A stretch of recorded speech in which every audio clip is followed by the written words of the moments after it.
5 असाधारण प्राचीन स्टेडियम जिन्होंने भविष्य के मैदानों को प्रभावित किया। प्राचीन यूनानियों और रोमनों ने खेल की तमाशा और प्रतिस्पर्धा को अत्यधिक महत्व दिया। मामूली खेल के मैदानों को देवताओं का सम्मान करने और उनकी शक्ति की पुष्टि करने के लिए डिजाइन किए गए स्टेडियमों के एक जुड़े नेटवर्क में बदल दिया। स्टेडियमों के असाधारण डिजाइन ने हजारों वर्षों से नई संरचनाओं को प्रेरित किया है। 1900 से 1920 के दशक तक कॉलेज फुटबॉल की लोकप्रियता में भारी वृद्धि देखी गई और महत्वाकांक्षी वास्तुकारों ने देश भर के कॉलेज परिसरों में बने स्मारकीय स्टेडियमों के निर्माण में ग्रीक और रोमन डिजाइन का पालन किया। यहां 5 प्राचीन स्टेडियम और उनके कुछ स्थायी प्रभाव हैं। पोम्पेई का रंगभूमि पोम्पेई कामुक कला और ग्लैडिएटर मैचों से भरा एक शहर था जिसने हजारों प्रशंसकों को आकर्षित किया। जब 79 ईस्वी में माउंट वेसुवियस में विस्फोट हुआ तो ज्वालामुखी की राख ने सबसे पुराने रोमन पत्थर के एम्फीथिएटर को संरक्षित किया।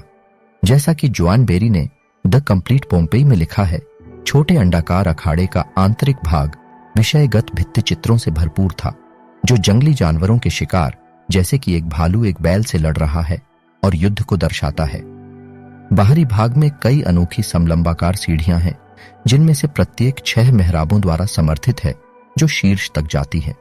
येल कला इतिहासकार डायना ई क्लेनर के अनुसार इस सीढ़ी का डिजाइन कभी दोहराया नहीं जाएगा और रोमन वास्तुकला के इतिहास में इसके जैसा कोई दूसरा नहीं है।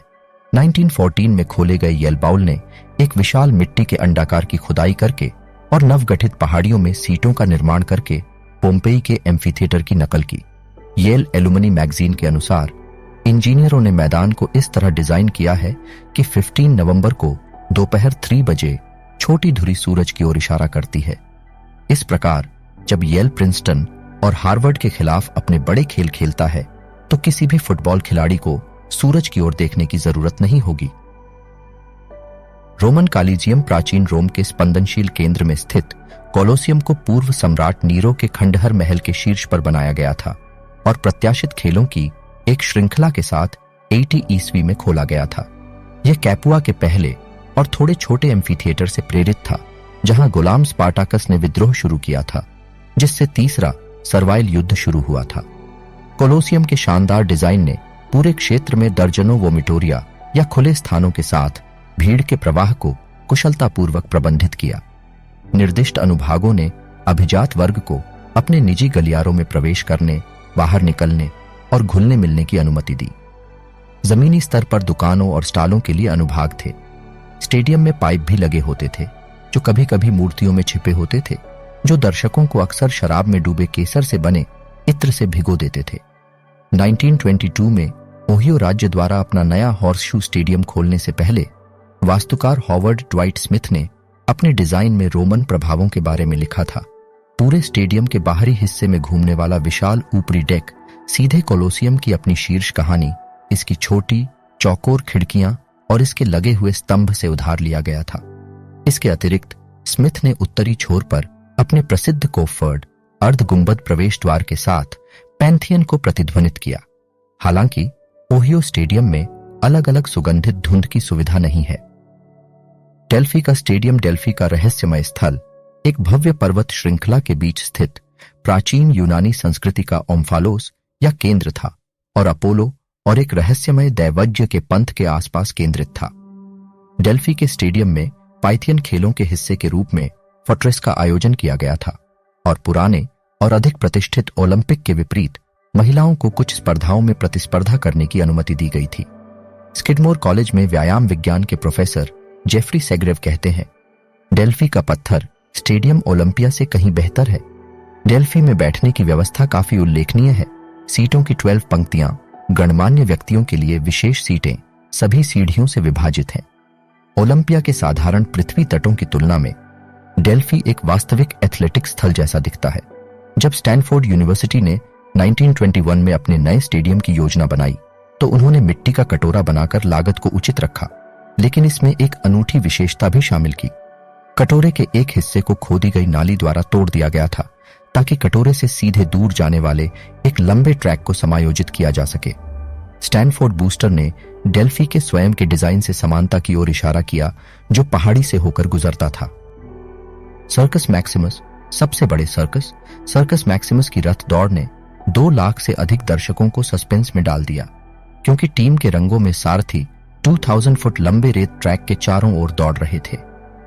सभी सर्कसों में आयताकार रेस ट्रैक होता था, जिसमें एक लंबी पत्थर की दीवार वाला डिवाइडर होता था, जिसे स्पाइना कहा जाता था, जो केंद्र से नीचे की ओर जाता था।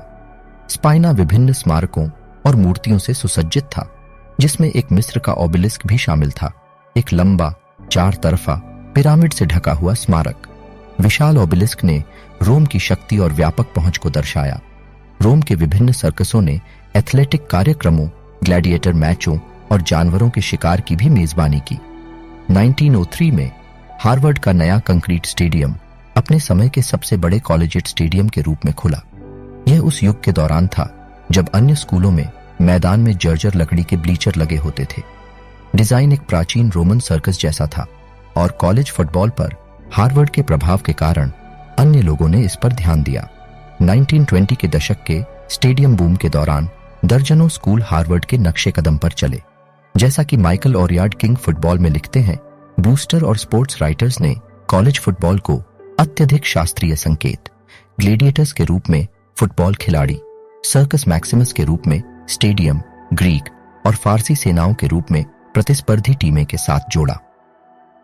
पैनाथेनिक स्टेडियम मूल रूप से 330 ईसा पूर्व में वक्ता लाइकोर्गोस द्वारा खोला गया था। फिर 140 ईस्वी के आसपास हेरोड्स एटिकस ने पास के माउंट पेंटेली से सफेद संगमरमर का उपयोग करके इसका पुनर्निर्माण किया। स्टेडियम का निर्माण 2 पहाड़ियों के बीच एक प्राकृतिक घाटी में किया गया था और यह एकमात्र स्टेडियम है जो पूरी तरह से संगमरमर से बना है। अन्य प्राचीन ग्रीक स्टेडियमों की तरह यह स्टेडियम, जिसे स्टेड भी कहा जाता है, के आसपास केंद्रित है। एक फोर्ट्रेस जो लिखित रिकॉर्ड में उल्लेखित पहला ओलंपिक आयोजन है। स्टेडियम 600 ग्रीक फीट का था, लेकिन क्षेत्रीय भिन्नताओं के कारण वास्तविक ट्रैक की लंबाई स्टेडियम से स्टेडियम तक थोड़ी भिन्न थी। एक सामान्य लंबाई लगभग 185 मीटर थी और विद्वानों ने 176 मीटर का भी हवाला दिया है, जो सीधे पैनाथेनिक और डेल्फी स्टेडियमों के ट्रैक से काफी मेल खाता था। जब हार्वर्ड ने अपना स्टेडियम बनाया तो पदचिह्न लगभग 185 मीटर मापा गया, जबकि स्टैंड लगभग 176 मीटर के बाद समाप्त हो गए।